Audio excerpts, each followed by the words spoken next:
Hello and welcome back. My name is Herman the German, and this is our 5th episode? I think for the goal today, we're gonna put another farm over at the Forever base. And I was thinking melons and pumpkins. But let's start out by decorating our starter base just a little bit. So what I'm going to do here is put up some azalea leaves because it kind of goes with our whole vibe aesthetic thing. I'm going to put a little ring around the window. Kind of like an archway of maybe a curtain.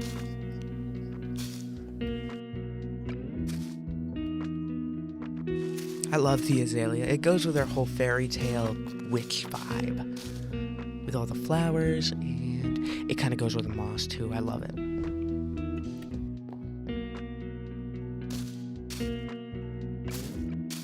And down in the little greenhouse we have not put anything in here, so I think a couple of little flower booths will look good. In the future, I do want to put more in here, but this is all we're gonna start with. So I'm just gonna put down some dirt and put some trap doors around it to make it seem like there's barriers holding up the dirt. And on top of that, we're gonna put down some sweet berries and a mushroom. And on the other side we'll do the same thing, except over here I'm thinking of using the flowers from the creaking forest to kind of give us a more exotic vibe. I don't know. For our melon and pumpkin farm, I came up with this design in a creative world just so I could test out some redstone. So the observer overlooks the stem of the pumpkin, so when the pumpkin grows, the stem bends over, the observer sees it, and that triggers the pistons to break the pumpkin. And right down here, we're gonna have a minecart with a hopper in it, so that it can be picked up through the block and go into another hopper into a chest for us to collect. Right next to our little sugarcane farm, I'm gonna make like an L design. It's 4x8 and then 4x8 the other direction, with where that chest is gonna be dug out for a collection area. All of these melons and pumpkins are gonna be taken and traded with the villagers over at the shops, turned into emeralds, and then we can get books and pretty much anything you can trade for. I mean, diamond armor, enchantments, better food. I mean, golden carrots versus bread. This isn't just going to be on the ground layer and dug into the ground, because it's going to go one layer and then another that gets pushed down with hoppers. Like, where we're standing now is where the hoppers lead into the main chest, but that dirt layer, one above, is where the rails are going to go. Above that is going to be the dirt for the melons. Above that is the pistons that break the melons. Above that will be the redstone, and then we're going to need another layer for even more minecarts. And then it kind of just repeats the process. We're only going to need like 2-3 layers at most to get what we need for melons and pumpkins. I mean, we're going to have more than we need with this farm. I was having a little bit of trouble with the rails trying to get around this little pillar of hoppers, because it can't just be one loop, because at this end you got just this block in the way.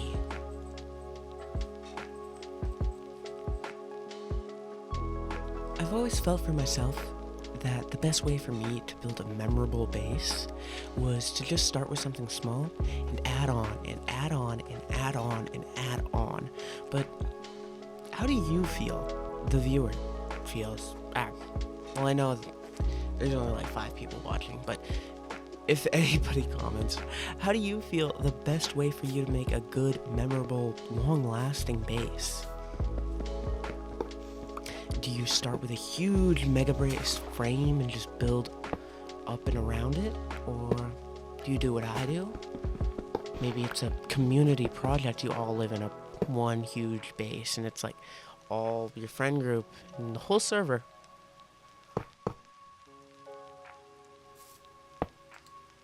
You know, what might be a good idea for the villagers is, instead of going to the shopping area to trade, is getting a few over here at the forever base, because it is supposed to be like a fully functional like city, and it would also give us a great opportunity for more building for like housing for them, and not like just actual housing, but we could cover it up with a huge abandoned building or something.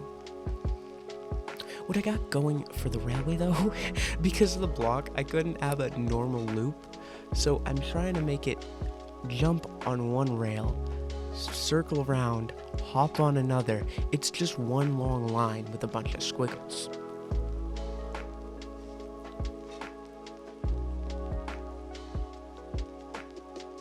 Oh my goodness, I cannot explain how long it took me to get this railway to work. I mean, it's been like an hour and a half. I feel so stupid.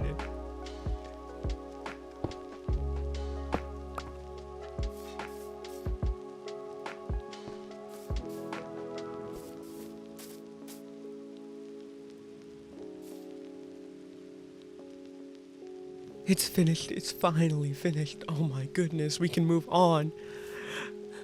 So I'm just gonna put up a little bit of the walls, and then we can move on to like the farming bit, and then the pistons.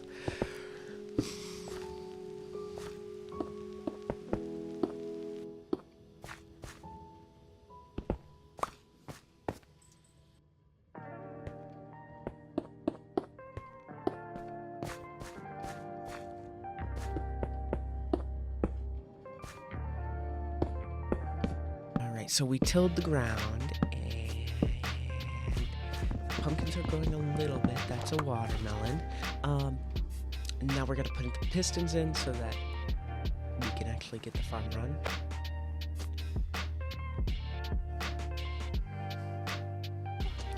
I must say, it was very difficult to put the pistons in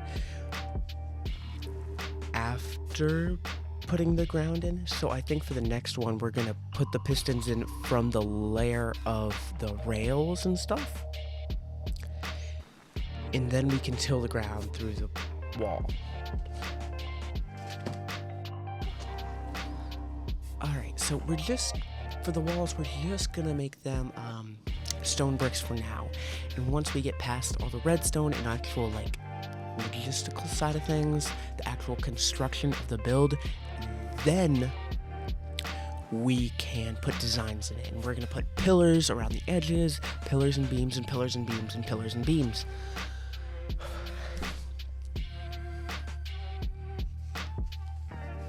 For the exterior, I think I'm gonna use like a brick wall with slightly aged copper for the beams. I want like a gradient with the bricks though, so I think bricks, andesite, maybe packed mud, and the stalagmite, is that right? The drippy blocks.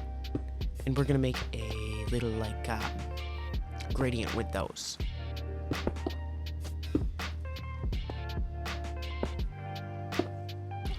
We're also gonna have tons of vines crawling around the build. I'm so sorry, it's so late. I have 4 monster cans on my desk. It took me an hour and a half to do the rails. It's so late. But we're gonna have huge vines crawling all over the build, and we're gonna go back to the sugarcane farm and put vines over there. Not like normal vines, but like made out of leaves, azalea leaves and spruce leaves.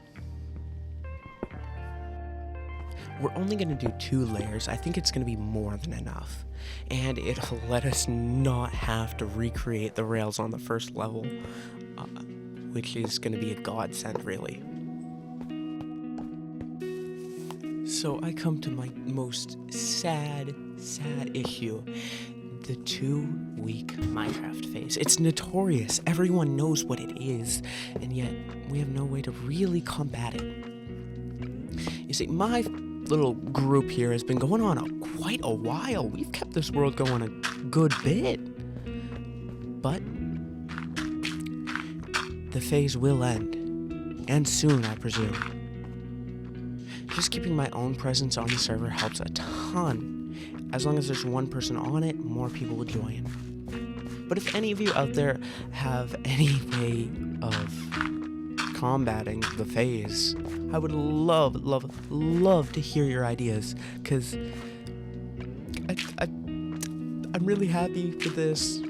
I'd like to keep it going.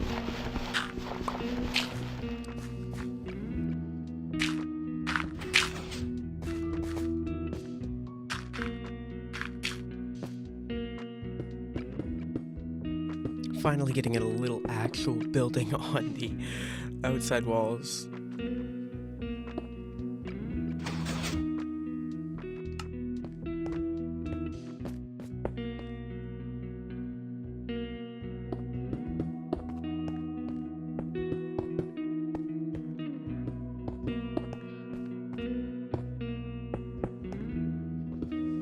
We need a way into the little collection area here at the bottom.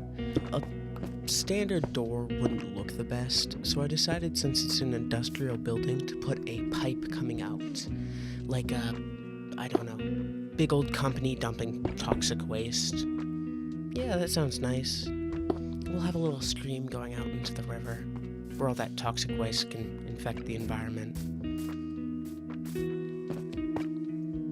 I was thinking it would be a good idea to just use the villagers over at the shopping area, because they're already settled there and everything. But if we did have villagers over here at the Forever base, all on our own, that would give us a great opportunity for,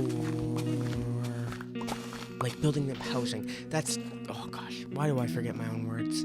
Housing.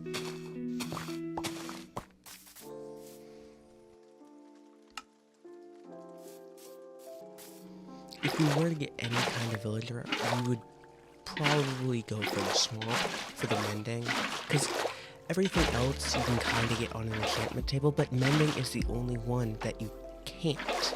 You can only get through trading or fishing or loot drops in, like, say you went to the end. I think you can get them out there.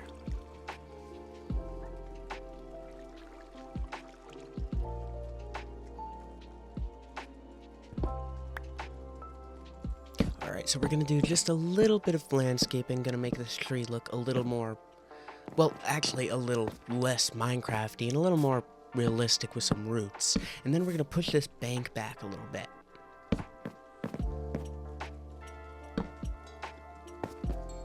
Eventually we're gonna have to do landscaping to the entire area of our little city we're building. It's that final touch that adds everything. But we'll get to that in future episodes, when we really get into depth on the whole cityscape part of things. This is just for this one build.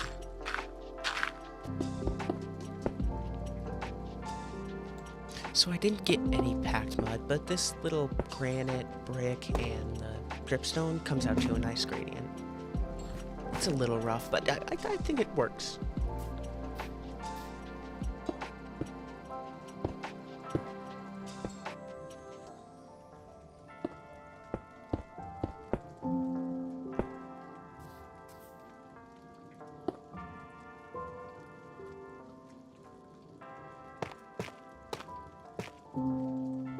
We just gotta give a little gradient here.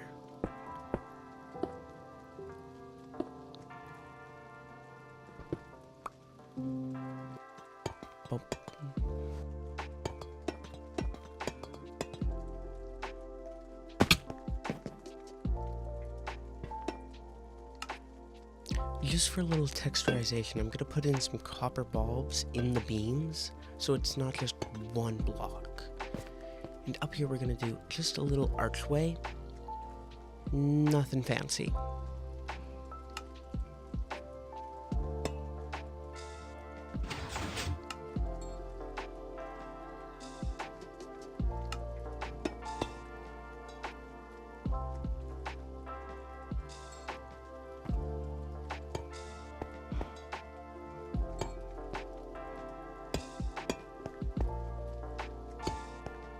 And we had just enough, but I think that looks great.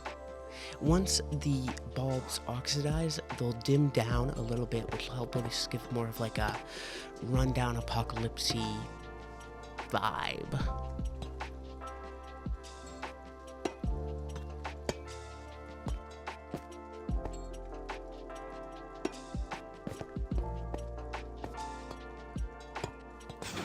So I don't want to do the copper and brick around the whole building because I think it'll come out bland, but I think if we put a little shop over here, that looks wonderful. And I'm putting up these tough pillars, tough blocks.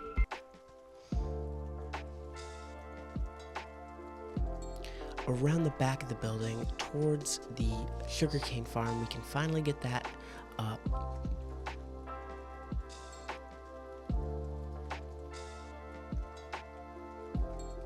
And just a few little details on the sides where we haven't been, like the lesser main parts.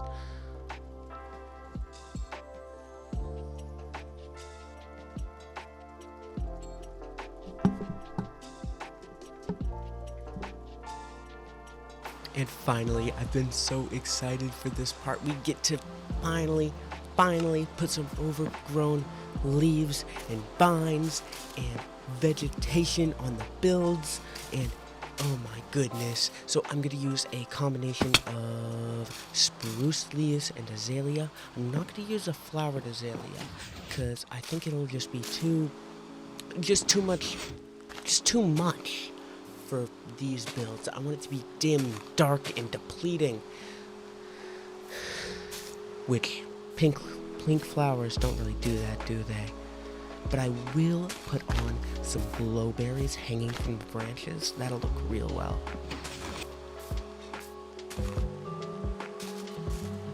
So here we're just gonna go around the building, kind of cover the ledge up a little bit.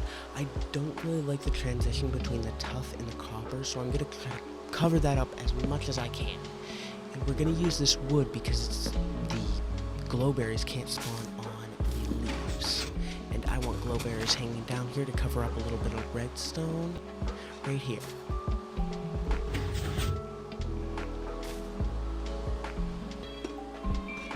And to cross the roof, because it's slabs and I don't want our leaves to hang above the air, I'm gonna cut into the roof a little bit and then just fill it with leaves.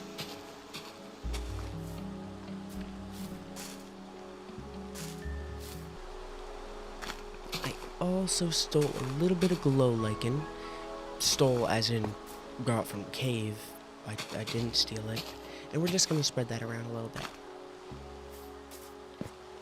Lovely.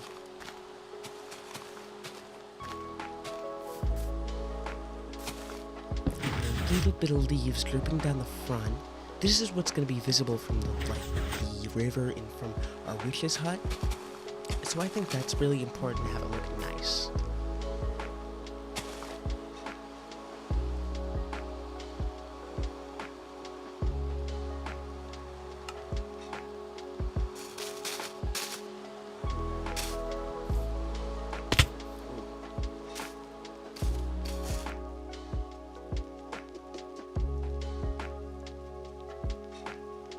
And right over here, I thought the building was just a little too intact for a decaying city. So I took out this little corner and we're gonna make it look like, I don't know, a cannonball went through it or something, an explosion maybe? Heck, a tree branch could have fallen on it and taken out the bricks.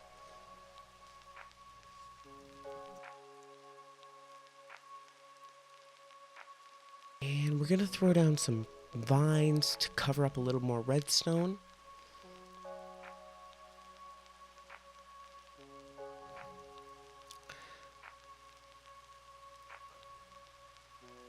And just put them all over, kind of make it seem like they're infested all over the place, really. And over to our sugarcane farm. This is hanging over the ledge. Finally getting a little vegetation over here. It's not just a dead building.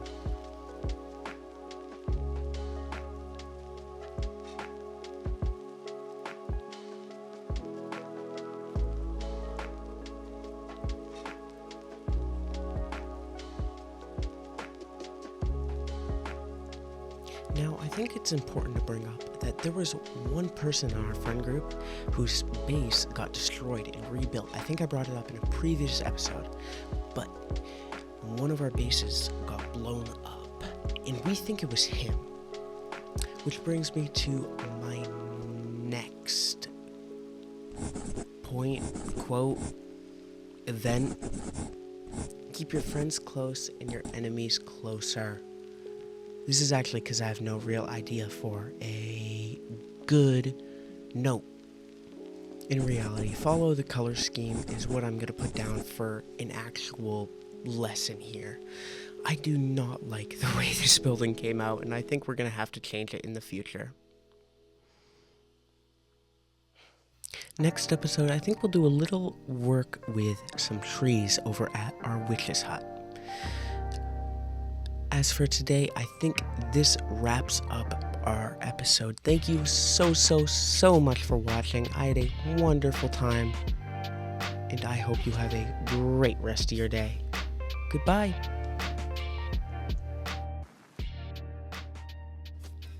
Welcome to your new home.